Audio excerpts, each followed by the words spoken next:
यहाँ एक शांति है, एक गहरी शांति जिसको हम सब खोज रहे हैं, जिसको हर एक चेतना, हर एक मन, चाहे आपका अवचेतन मन हो, वो उस शांति को खोजता रहता है।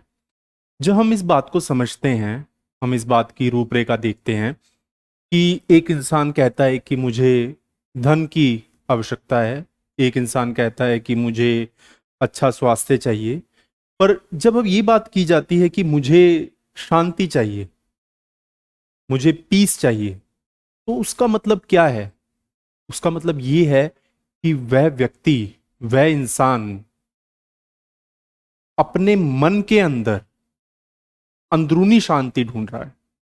जो बाहर का शोर है वो एक लिमिटेड टाइम पीरियड तक रहता है, वो इन कानों तक रह रहा है, पर जो मन का शोर है, जो अंदर का शोर है, वो आपके कंट्रोल में नहीं है।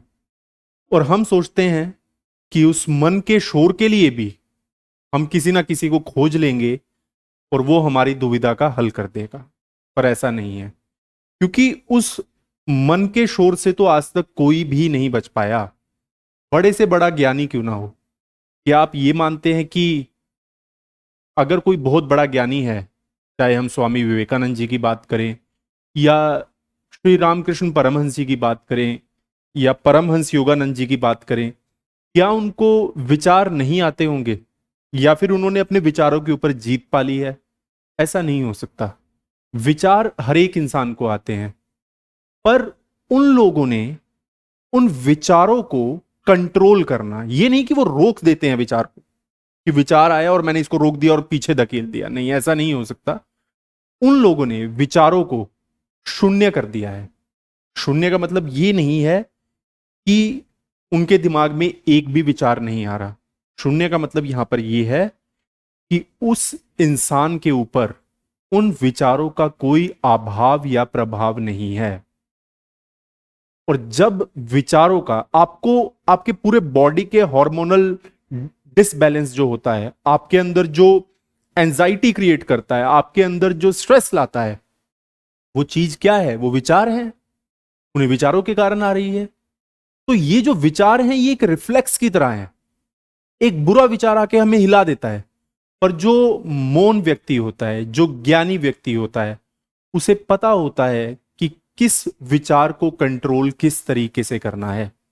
मैं कंट्रोल जब बोल रहा हूं, मेरी चीजों का मीनिंग बहुत अलग है जो आप सुन रहे हैं, तो उनको थोड़ा बहुत आपको अपनी तरफ से भी मेहनत करनी पड़ेगी उसको समझने के लिए। तो जो विचार आ रहे हैं उनसे आप आहत नहीं होने चाहिए। तो इसका मतलब कि एक इंसान बिल्कुल पत्थर हो जाए, नहीं। विचारों से आहत ना होना, ये कोई पत्थर जैसा इंसान नहीं हो सकता। इट मींस कि वो इंसान उस कॉन्शियसनेस के लेवल तक पहुंच चुका है जहां पर विचार आके उसे नहीं तोड़ सकते। और यही हमारी जिंदगी है। The continuum of existence, exploring life past, present and future. कि क्या पास्ट है, क्या प्रेजेंट है और क्या फ्यूचर है। अगर मैं इन तीनों स्टेट को एक बार में देखूं, तो इन तीनों स्टेट में एक चीज कॉमन है, वो है ये समय। ये पास्ट में भी था, ये प्रेजेंट में भी है और ये फ्यूचर में भी होगा। ये बहुत गहरी बात मैं आपको बता रहा हूं। शायद में से आप में से बहुत सारे जो ज्ञानी लोग हैं उनको इस बात का पता भी होगा कि जब कुछ भी नहीं होगा तब भी ये समय होगा और ये चल रहा है। क्या इसको रोकने की मैं कल्पना कर सकता हूं? नहीं। क्या इसको रोकने की कल्पना कोई भी कर सकता है? नहीं कर सकता। तो हमें एक सीमित निर्धारित क्षेत्र दिया है इस जीवन ने कि हम पास्ट में कितना जा सकते हैं। हमें फ्यूचर देखने का अधिकार नहीं है। तो क्या ये एक गेम चल रही है हमारे साथ, फ्यूचर ना देखने की या फिर फ्यूचर को देखने की? क्योंकि हर एक दूसरा इंसान फ्यूचर को देखना चाहता है, बट सच्चाई ये है कि हम सब एक स्वप्न में हैं, एक ड्रीम में हैं। और ये दुनिया एक इल्यूजन नाम मात्र है, इससे ज्यादा ये कुछ भी नहीं है। तो जो ज्ञानी होता है वो चीजों को देखता नहीं, वो समझता है। ज्ञानी कानों से नहीं सुनता, वो दिमाग से सुनता है। कानों से सुनने में और दिमाग से सुनने में बहुत बहुत गहरा अंतर है। तो तभी हम ये मानते हैं कि अगर आप गौतम बुद्ध की कुंडली देखेंगे, क्या उनकी कुंडली में जुपिटर स्ट्रांग है, या फिर उनकी कुंडली में केतु किस भाव में बैठा है, ये सब चीजें बहुत इंपॉर्टेंट मानी जाती हैं जब आप किसी भी कुंडली का विश्लेषण करते हैं। बट आज मैं कुंडली के टॉपिक में नहीं जाना चाहता। आज मैं आपसे वो चीजें डिस्कस कर रहा हूं जिसकी दुविधा में आप फंसे हुए हैं और आप हर समय डिमांड करते हैं कि हमें पीस चाहिए, हमें शांति चाहिए। क्या वो इतनी आसानी से मिल जाएगी? नहीं मिल सकती। शांति कोई कमोडिटी नहीं है, वो कोई प्रोडक्ट नहीं है कि आप दुकान से खरीद सकते हैं। पीस, शांति कोई कानून नहीं है जिसको लागू किया जा सकता है, और ना ही ये कोई ऐसी चीज है जो डायरेक्टली आप अपने अंदर डाल सकते हैं। शांति डेवलप करने के लिए, अंदरूनी तरीके से शांत रहने के लिए और बाहरी तरीके पे भी शांत होने के लिए इंसान को बहुत मेहनत करती है। और वो बहुत मेहनत तब करनी पड़ती है जब वो एक मेडिटेटिव स्टेट में बैठता है। मेडिटेटिव स्टेट मतलब क्या है? कि आपने विचारों को कंट्रोल करने की एक प्रक्रिया स्टार्ट करी। जब आप उस शून्य पे बैठते हैं, जब आप विचारों को कोशिश करते हैं कि आपके विचार रुक जाएं, तभी आपके अंदर क्या एक अंकुर फूटता है जागृति का, जानने का। The art of self knowing, कि मैं कौन हूं। सिर्फ मेरा नाम मात्र हो जाने से मेरी पहचान नहीं हो जाती। इस सृष्टि में, इस इतने बड़े ब्रह्मांड में जो पता नहीं कितने मल्टीवर्सेस में फैला हुआ है, तो उसमें मेरा क्या दायित्व है, मेरा क्या रोल है? क्या मैं मुक्त होना चाहता हूं या फिर मैं मुक्त होना चाहती हूं? क्या मैं उसके लिए प्रयास कर रहा हूं? क्या मेरे प्रयास जो हैं वो सही दिशा में जा रहे हैं या नहीं जा रहे? ये आपको देखना है।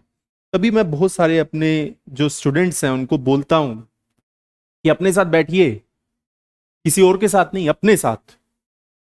कॉफी हाउस में बैठ जाओ, अपने बेडरूम में बैठ जाओ, स्टडी रूम में बैठ जाओ, किसी लाइब्रेरी में बैठ जाओ, चुपचाप स्टडी करो खुद को कि कैसे थॉट्स आते हैं आपके पास। उनको पेन डाउन कीजिए, उनको लिखिए कि वो थॉट आया तो क्यों आया, उस थॉट का आपके ऊपर कैसा इंपैक्ट रहा, वो थॉट फायदेमंद था या फिर वो नुकसान वाला था, वो अच्छा था या बुरा था।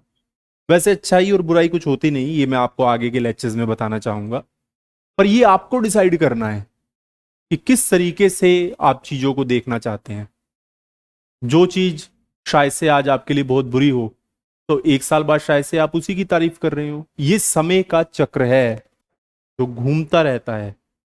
इसके अंदर आज तक अनगिनत लोग आए हैं और अनगिनत लोग आके जा चुके हैं। तो ये हमें देखना है कि हम किस तरीके से इसके अंदर रहना चाहते हैं। पर सिर्फ इस दुनिया में आना और यहां पे रहकर चले जाना, ये हमारा प्रोसेस नहीं हो सकता। ये हमारी नियति, या फिर ये नियति की नियति नहीं हो सकती। अगर आप बहुत डेप्थ में सोचे तो हम कहते हैं कि पैसा साथ नहीं जाएगा। बिल्कुल नहीं जाएगा। ये भौतिक वस्तुएं साथ नहीं जाएंगी, बिल्कुल नहीं जाएंगी। पर यहां पे रहने के लिए तो कुछ चाहिए।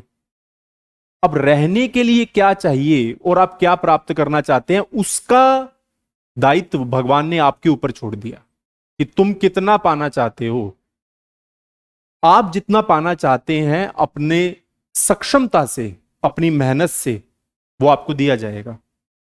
और भगवान आपको समय से, प्रभाव से आपको और भी देता है, साथ कुछ नहीं जाएगा, है ना। मतलब कफन एक ऐसी चीज होता है जिसको ना खरीदने वाला रखता है ना। जिसके लिए वो लिया गया वो भी प्रयोग में नहीं रखता, ना उसके अंदर कोई जेब है, किसी भी काम का नहीं है। और सबसे ज्यादा जल्दी में भागता है इंसान उसे लेने के लिए, सबसे ज्यादा जल्दी में, इतनी जल्दी होती है उसे लेने की। तो इसलिए जब आप समझते हैं कि हमारी लाइफ का, हमारे जीवन का उद्देश्य क्या है, यह आपको खुद ही जानना होगा। हालांकि जब स्वामी विवेकानंद रामकृष्ण परमहंस जी के पास बहुत जाया करते थे अपने जीवन का उद्देश्य पूछने, तो रामकृष्ण परमहंस जी ने उनकी समाधि लगवाई। क्योंकि इंडिया ही एक ऐसा देश है जहां पे आप समाधि उस तरीके से लगा सकते हैं। यहाँ पे ये एक ऐसी धरती है ऋषियों की, ऐसे महापुरुषों की, जैसे स्वामी परमहंस जी हैं, कि जिन्होंने डायरेक्टली स्वामी विवेकानंद जी की समाधि लगवाई थी। पर कटाक्ष इन चीजों पर भी हो जाता है। तो ये आपको देखना है कि आपको अपना जीवन किस तरीके से चलाना है। कुछ लोग आजकल अपना जीवन नशे में या फिर और किसी गलत आदत में निकाल देते हैं, और उन्हें बहुत लंबे समय बाद रियलाइज होता है कि ये जीवन का उद्देश्य नहीं था। कईयों को तो होता भी नहीं है। सम आर ब्लेस्ड कि उन्हें रियलाइज हुआ ये प्रारब्ध है, सब कुछ, एवरीथिंग इज प्री डिसाइडेड, सब कुछ डिसाइडेड है। और कईयों को ये एहसास भी नहीं होगा कि उन्होंने गलत किया, ये भी प्रारब्ध ही है। आप कितनी मेहनत करेंगे ये भी आपका प्रारब्ध ही है। Everything is decided over here, है ना। मैं कितनी मेहनत करूंगा, मैं कितना पैसा कमाऊंगा। तो हम कहें कि कुंडली बड़ी है या प्रारब्ध, वो जो कुंडली है वो प्रारब्ध के अकॉर्डिंग चल रही है, हम ये कह सकते हैं। ये चीज भी हम किसी और लेक्चर के अंदर डिस्कस करेंगे। शायद से आपको जो वीडियो है वो समझ में आया होगा। अगर आपको हमारा ये वीडियो अच्छा लगे तो ज़रूर लाइक कीजिए और हमारे चैनल को सब्सक्राइब कीजिए। धन्यवाद।